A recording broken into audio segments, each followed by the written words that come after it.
If you could see the world through my eyes, vibrant purple sunrise, shards of broken dreams come raining down. Mark here, Life and Fitness Files. Make sure to like and subscribe to stay up to date with content. Today, we're going to be talking about running and specifically how to get faster at running. Now, this might mean being a faster sprinter, or it might mean increasing your times in a 5K, a 10K, or a half marathon. How to get faster at running. Well, there's quite a few things that you can do to help build up your speed. The first thing I will say is you have to make sure you have a foundation for running. Check out my other video on the 80-20 rule. You want to make sure that you have an aerobic base. You do not want to jump into things too fast so you don't hurt yourself or you're not going to be doing any running. First things first, build an aerobic base and make sure that you are building the ability for your body to feel comfortable running and to then pick up that speed. So let's look at the speed aspect. There's some different speed protocols or sprint protocols that you can do to build speed. So in order for your body to run faster, you have to run fast. The more you do that, your body will adapt. You'll build more of those fast twitch muscle fibers, and then you are going to be able to run faster. How long you're able to run faster depends on the type of protocols, workout, and the goals that you have. So let's look at a few protocols for running faster. There's things called fartleks. This is Swedish for speed play. These are unstructured workouts where you're going along, you might be doing an aerobic zone 2 workout, and you have moments of going fast. It could be a short distance, it could be a little bit longer distance, but it's just sprinkling in those speed aspects and slowing back down. This is something you could try at first just to get used to running faster. To get faster at running, you need to run fast. You start to get an idea of where that zone 2 pace where you can maintain a longer distance, your heart rate's not going out of whack, then sprinkle some of those in. So fartleks. Next, you can do some different speed type protocols. I have a video on the 4x4 protocol, and we'll talk about how that increases VO2 max, but you can use that for some speed work. 4x4 protocol really is 4 minutes of high intensity running and then 3 to 5 minutes of rest, depending on your goals, repeating that 4 times. There's a lot of things that this benefits, but it can benefit you in running faster. We have a ton of other protocols. Really, what a lot of it comes down to is the work-rest ratio and then the speed at which you go.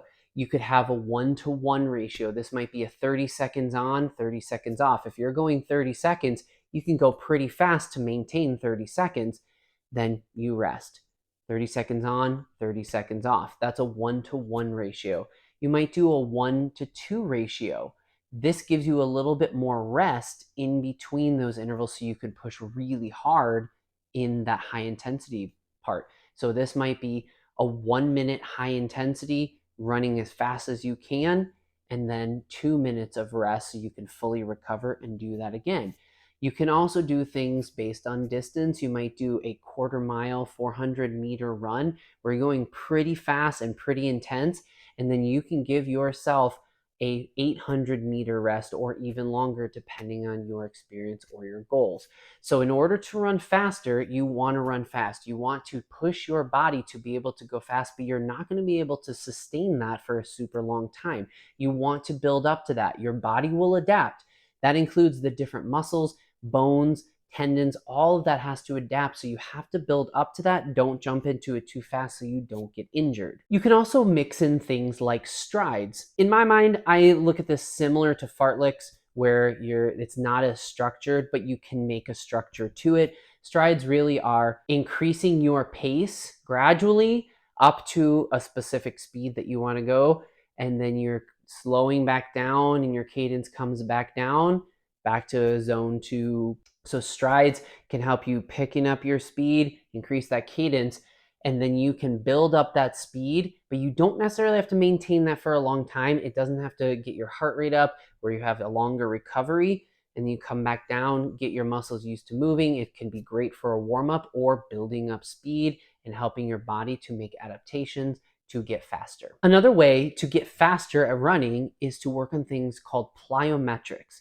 So plyometrics really are explosive movements that help our bodies to build strength as well as power. To run fast, you need to have all of your mechanics working, and it's not just running, but it's running with power to give you that speed. So you need strength and endurance in your muscles. So plyometrics. I try to incorporate this a couple times a week in my different workouts, or if I just have a moment. This can be different things like squatting position into a full jump, back down to a squat. It could be different types of box jumps. It could be side lunges and jumping. And you're doing with this with explosive movement. It's going to be a good workout. It's going to get your heart rate up. The thing you have to be careful is move into these slowly, because on that eccentric, that's what can really make you sore. And if you do too much too soon, one, you can hurt yourself, which we don't want to do, as we talked about. But two, you don't want to be super sore where you never want to do it again. So try these out, build up to them gradually. This is going to also build strength and explosiveness in your muscles, which can lead to faster running. In addition to the plyometrics to build strength and power, weightlifting is incredibly important for building speed in your running. The thing that you want to focus on if you are trying to build strength, you want to build strength through high weight and low reps versus high reps where you're trying to increase muscle mass. Now, you might need to or want to add some muscle mass to your legs and build strength. But if you're primarily focusing on strength, you want to have higher weight with less reps and do this regularly. If you can do it 2 to 4 times a week, that would be fantastic. I know it's hard to fit that in, and sometimes it can feel like, okay, that's taking away from running time. In the long run, if you can focus on building strength, you are going to become a faster runner. So it will be a payoff in the long run, even if you have to decrease some miles or take a little bit of time. If you can find time, high weight, low reps, this will decrease the amount of soreness you get from lifting those weights as opposed to hypertrophy where you're more likely to be sore. So high weights, low reps, you want to do things maybe in the 3 to 5 rep range, and 3 to 5 sets, 3 to 5 times per week would be awesome. That is going to transfer over to faster running in the long run. Additionally, you want to build up a high VO2 max. I have another video on VO2 max. Make sure to check that out. VO2 max is the rate at which oxygen is consumed during activity. So you want a high VO2 max. As I mentioned before, I have a video on the 4x4 protocol. This is a great way to build VO2 max. You want to have a great aerobic foundation through zone 2, but you want to do high intensity work to build a high VO2 max. This is going to allow you to get faster and sustain that faster speed for a longer duration. So if you are starting out and you're doing some zone 2, you're able to go a certain distance for over a certain period of time with a certain heart rate. Great. Now, if you then try to run faster, you want to run faster to get faster. That's how your body adapts. But you're not going to be able to sustain that for super long at first. So you want to do protocols that help increase that VO2 max. By doing aerobic zone 2 training and doing that for long periods of time each week, you can increase VO2 max. That's a great way to do that. The other way, or in addition to that, is through high intensity work like the 4x4 protocol. This helps your body to work really hard at specific intervals, so it increases that blood flow and your heart rate's going to get pretty high. Your body will adapt. So when you are active and you're doing activity, your body is able to pump blood at a faster rate to sustain higher speeds. It's going to help you to be a faster runner in the long run. So increasing your VO2 max. These are a few things on how to increase your speed as a runner. You have to know, one, your starting point, and two, your goals. Now, if you're someone that wants to run a faster 5K, some of the things that you're doing are going to be different than, let's say, I want to run a half marathon. I want to run a half marathon faster. Your 5K pace is going to be faster because it's a shorter distance. You can maintain that for 20, 30, 40 minutes.